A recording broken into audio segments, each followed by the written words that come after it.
Di era modern sekarang, dunia menjadi semakin terhubung. Banyaknya perkembangan teknologi, internet, perdagangan internasional, dan hingga media sosial yang menjadi hubungan antara negara menjadi sangat cepat dan terbuka. Kita dapat melihat bagaimana suatu peristiwa di satu negara dapat berlangsung berdampak pada negara lain. Fenomena ini disebut sebagai globalisasi.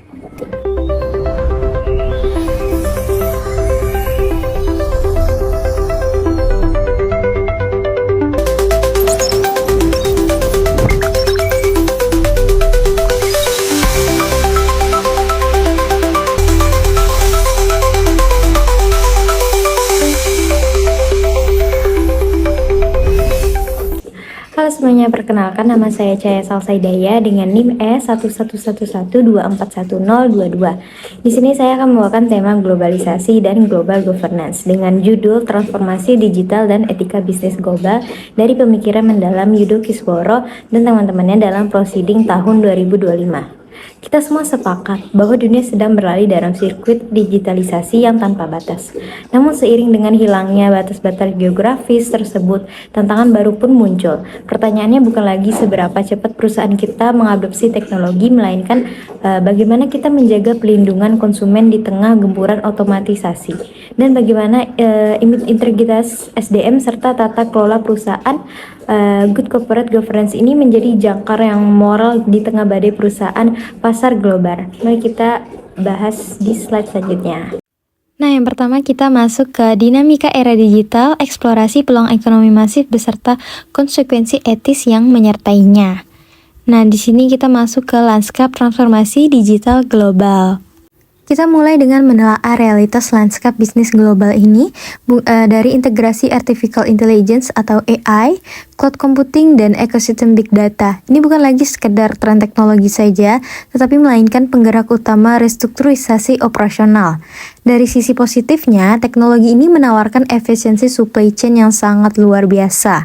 Ini memotong biaya logistik, biaya transaksi internasional, dan membuka pintu bagi perusahaan lokal untuk langsung mengakses pasar internasional dalam hitungan detik. Nah, kemudian namun paradoks digital muncul di sini. Di balik efisiensi tersebut adanya ancaman nyata berupa krisis kepercayaan dan risiko etis. Nah, di sini ketika data kita dikumpulkan secara masif tanpa adanya regulasi internal yang etis, terjadilah eksploitasi privasi konsumen dan bias algoritma dalam pengambilan keputusan finansial. Inilah titik krusial di mana teknologi tanpa etika justru akan menghancurkan reputasi bisnis yang telah dibangun bertahun-tahun. Untuk memitigasi risiko tersebut, kita harus menanamkan 4 pilar utama etika digital ini. Nah, yang pertama ada transparansi, yaitu perusahaan wajib bersikap terbuka mengenai cara algoritma bekerja dan bagaimana data konsumen ini diproses, gunanya untuk menghindari manipulasi tersembunyi. Dan yang kedua ada privacy atau data privacy.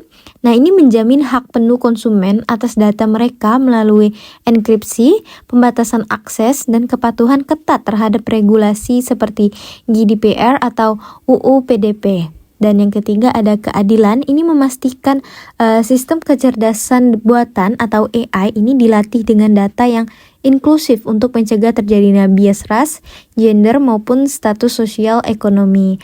Dan yang terakhir ada akuntabilitas, yaitu menetapkan garis pertanggungjawaban yang sangat jelas jika terjadi kegagalan sistem digital atau kebocoran data yang merugikan pihak eksternal. Lalu kita masuk ke kapitalisasi kearifan lokal atau memposisikan nilai budaya tradisional sebagai keunggulan kompetitif global. Selanjutnya mari kita lihat sudut pandang yang sering terabaikan. Bagaimana cara memenangkan persaingan global tanpa kehilangan identitas? Jawabannya adalah melalui kapitalisasi kearifan lokal. Ini menggunakan kacamata teori Resource Based View atau RBF. Kita melihat bahwa kearifan lokal ini bukan sekedar warisan masa lalu saja, melainkan aset strategis yang memenuhi kriteria FRIN. Nah, mari kita bedah satu-satu, yaitu yang pertama ada valuable. Ini mampu menciptakan diferensiasi produk yang kuat di tengah homogenitas pasar global. Dan yang kemudian ada rare, ini unik dan hanya dimiliki secara autentik oleh komunitas atau wilayah geografis tertentu. Yang ketiga, inimitable. Ini mustahil ditiru secara identik oleh kompetitor luar karena melibatkan akar sejarah yang sangat panjang. Dan yang terakhir ada non-substantiable. Ini memiliki keikatan emosional dan filosofis yang tidak bisa digantikan oleh teknologi yang murni. Kita masuk ke integrasi budaya dalam bisnis model kanvas. Sini kita lihat implementasi nyatanya pada 3 klaster industri. Yang pertama di sektor pariwisata. Ini penerapan filosofi dari Trihata Kirana di Bali yang menyeimbangkan hubungan antara manusia, alam, dan Tuhan. Kini diwujudkan dalam konsep ekowisata digital, yaitu wisatawan global rela membayar mahal untuk pengalaman autentik ini. Dan yang kedua di industri kriya dan mode batik. Ini produk batik tidak lagi sekedar kain, melainkan sebuah narasi dengan menggunakan pewarnaan alami yang ramah lingkungan dan dipasarkan melalui keahlian storytelling di media sosial.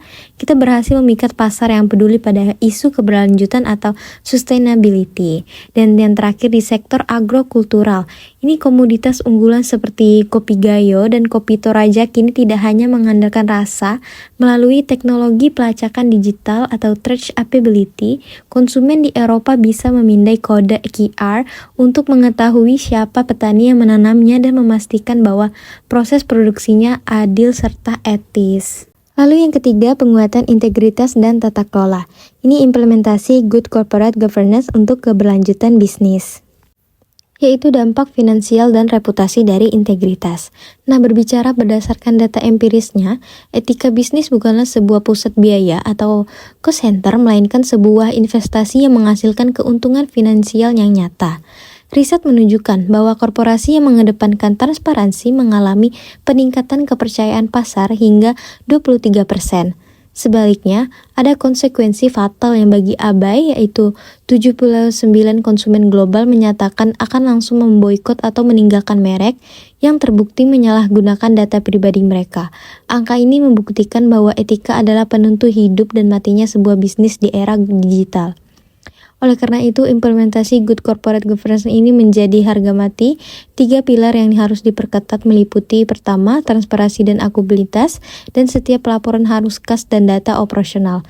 Yang kedua, responsibilitas dan independensi, yaitu tanggung jawab sosial terhadap lingkungan serta kebebasan manajemen dari intervensi yang merugikan. Dan yang ketiga, yaitu kewajaran dan integritas yang memastikan perlakuan setara bagi seluruh pemangku kepentingan. Kemudian membangun kualitas dan integritas SDM. Namun semua sistem canggih itu akan lumpuh jika penggerak utamanya SDM kita yang rapuh. Di era ini memiliki literasi digital dan kemampuan coding yang saja tidak cukup. Kita membutuhkan talenta yang memiliki ethical intelligence atau kecerdasan etis. Perusahaan wajib membangun kompas moral internal bagi karyawannya. Langkah konkretnya adalah dengan menetapkan kode etik bisnis tertulis yang dinamis, serta menyediakan whistleblowing system yang aman dan rahasia, sehingga setiap pelanggaran integritas dapat dideteksi dan ditindak sejak dini sebelum menjadi krisis publik. Nah, baik, kesimpulan yang dapat saya sampaikan dari pemaparan saya tadi, keberhasilan ekspansi bisnis di era digital global tidak ditentukan oleh adopsi teknologi semata. Keunggulan jangka panjang yang berkelanjutan lahir dari keselarasan antara kecepatan inovasi digital, penghormatan terhadap keunikan kearifan lokal, serta fondasi moral SDM yang kokoh di bawah payung tata kelola perusahaan good corporate governance yang sangat konsisten. Segitu saja yang dapat saya sampaikan dari pemaparan materi saya tadi. Semoga dapat bermanfaat dan mudah dipahami. Sekian, terima kasih.